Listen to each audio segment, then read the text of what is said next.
Hai teman-teman yang berbahagia, berjumpa kembali dengan saya Dr. Andri, spesialis kedokteran jiwa dari Omni Hospital Alam Sutera Tangerang.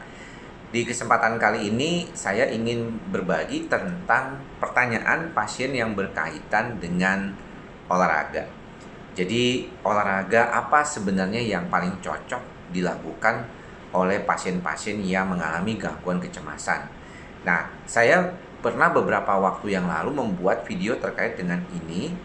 Namun, saya mau memberikan penjelasan kembali terkait dengan pertemuan terakhir kemarin ya, baru saja 3 hari yang lalu usai European Psychiatric Association 2020 yang secara virtual dilakukan, dan salah satunya pembahasannya adalah mengenai olahraga. Jadi kalau ditanya olahraga apa yang paling baik untuk membantu orang yang mengalami kecemasan adalah bergerak. Jadi kalau dibilang di dalam pertemuan tersebut, yang paling penting tuh bergerak. Bergerak secara konsisten selama kurang lebih 15 sampai 30 menit. Jadi kalau teman-teman itu punya waktu 15 menit sehari untuk bergerak saja, itu sudah cukup. 15 kali 5 ya, kalau Senin sampai Jumat 75 menit itu termasuk dalam standar WHO menurut salah satu pembicara, yang dikatakan sebagai olahraga yang cukup bisa membawa diri kita jauh lebih baik daripada sebelumnya. Dan ternyata kalau untuk urusan olahraga, bergerak ini yang paling disarankan untuk pasien-pasien yang mengalami gangguan kecemasan. Karena memang kalau saya pernah bicara juga sebelumnya, gangguan kecemasan ini akan berkaitan dengan sistem saraf otonom. Nah, sistem saraf otonom itu kan memang lebih banyak perannya di jantung. Jadi kalau jantungnya sehat, jantungnya mengalami suatu proses yang baik untuk mengatasi gejala-gejala kecemasan itu, maka akan lebih baik. Begitu juga kalau misalnya teman-teman tuh banyak yang takut berdebar-debar, dan kalau misalnya berdebar-debar, bagaimana saya mau olahraga dok, saya jadi takut begitu ya. Salah satu hal yang penting-penting mungkin bisa dengan menggunakan misalnya jam seperti ini ya.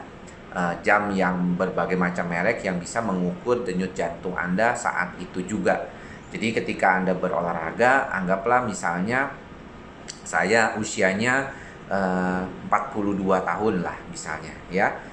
Saya kira-kira 40, kalau misalnya 220 ya, denyut jantung 220 dikurang 40 usia adalah 180. Jadi denyut jantung maksimal saya 180. Nah, untuk berolahraga yang mencapai suatu perbaikan di sistem kardio, saya sekitar antara 60 sampai 70% lah dari denyut jantung maksimal. Jadi sekitar 140-an ya. Untuk itu, maka teman-teman yang mengalami gangguan kecemasan bisa olahraga itu pulsnya tuh sampai 140-an kalau usianya 40. Kalau usianya lebih muda mungkin bisa lebih tinggi. Tapi biasanya orang-orang yang mengalami cemas takut di rentang 120, 130 saja mereka sudah merasakan debaran yang sangat hebat. Nah, untuk itu mungkin perlu penyesuaian. Jadi pertama kali mungkin tidak perlu terlalu olahraga berat, Anda cukup jalan kaki ya. Kemudian baru nanti ada yang misalnya punya tempat khusus kolam renang sendiri. Kalau yang umum sekarang banyak yang belum buka, Anda bisa melakukan olahraga berenang atau bersepeda ya, sekarang yang lagi agak tren. Nah, kalau bersepeda itu biasanya lebih dari 30 menit cukup kuat ya, karena memang orang banyak yang senang melihat pemandangan. Nah, yang saya sarankan memang tidak boleh stop, jadi harus konsisten. Misalnya 15 menit sampai 30 menit itu melakukan secara konsisten, supaya denyut jantungnya benar-benar mendapatkan suatu pola ya yang baik untuk mendapatkan suatu keadaan yang bagus. Nah, banyak orang yang mengatakan kalau udah sakit jantung juga bagaimana dok? Beberapa pasien saya, bahkan teman dokter jantung saya juga menyarankan untuk tetap berolahraga ya. Malah kalau habis mengalami serangan jantung sekalipun ya, itu banyak orang-orang yang tetap berolahraga. Saya punya kenalan yang habis bypass jantung, kondisinya itu tetap berolahraga sepeda. Nah, tapi Anda harus bertanya dulu kepada dokter jantung Anda ya, untuk bagaimana mengatasi keadaan-keadaan yang berkaitan dengan itu. Tapi untuk pasien gangguan cemas, seperti sering kali saya temukan di dalam praktik sehari-hari, silakan mau olahraga, karena nggak perlu khawatir. Jantungnya itu sebenarnya kan sudah diperiksa, tidak masalah. Berdebar-debarnya karena cemas, asalkan pikirannya lebih rileks, tidak ada masalah. Maka ingatkan sekali lagi bahwa ketika kita bertanya kepada diri kita apa yang bisa kita lakukan, pastinya adalah bergerak.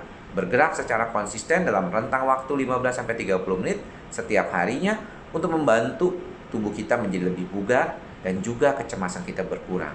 Ya, banyak sudah penelitian yang menyatakan ketika bergerak itu jauh lebih baik untuk pasien cemas, maka akan membawa kesembuhan buat pasien itu sendiri.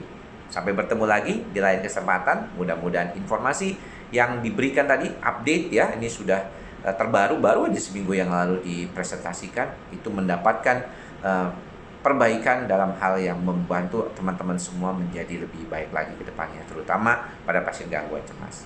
Demikian apa yang bisa saya sampaikan. Sampai bertemu di lain kesempatan. Salam sehat jiwa. Bye-bye.